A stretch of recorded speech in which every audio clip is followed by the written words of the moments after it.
World Resorts, aka Resorts World, or ang dating Resorts World Manila na nag-rebrand because of some painful or sad incident na nangyari years ago. Before nga pala we went here, we met Riza and family sa Glorieta, Makati. We also went to Greenbelt and Juan Ayala before going back to their hotel na malapit lang dito. That's why we have decided na magkaroon ng dinner dito sa loob ng Resorts World, Newport World Resorts. The last time na nakapunta ako dito ay almost 6 years na rin siguro, pre-pandemic. And at the time is Resorts World pa ito.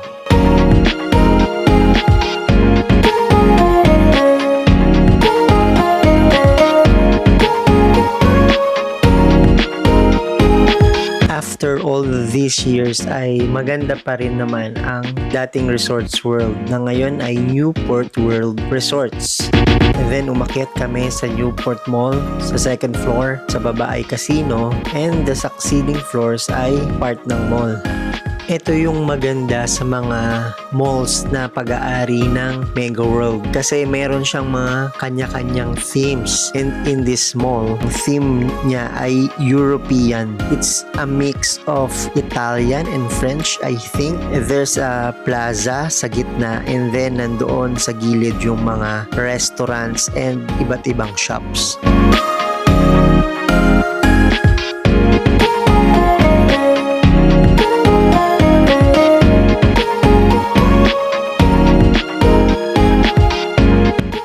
Sa third floor ay makikita mo ang iba pang restaurants.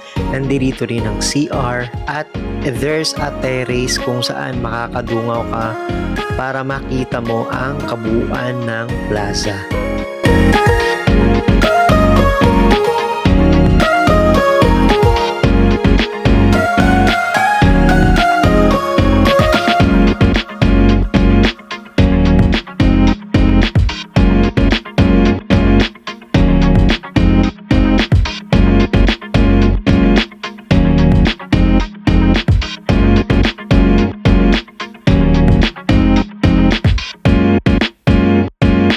Sa fourth floor naman ay nandoroon ang iba't ibang cheaper options na pwedeng kainan kagaya ng McDo, Shakey's at iba pang fast food.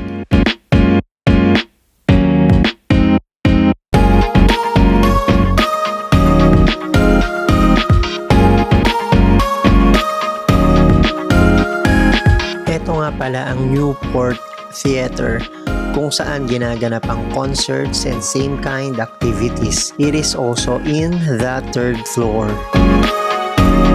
At eto nga, kumain kami ng Thai food.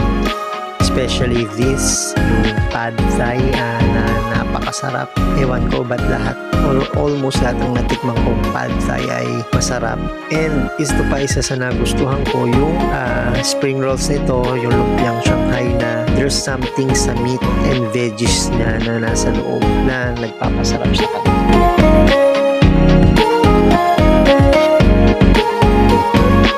Before kami umuwi ay bumili kami saglit sa Mary Grace ng mga pastries like this, itong brownies na ito na kinain ko sa bahay.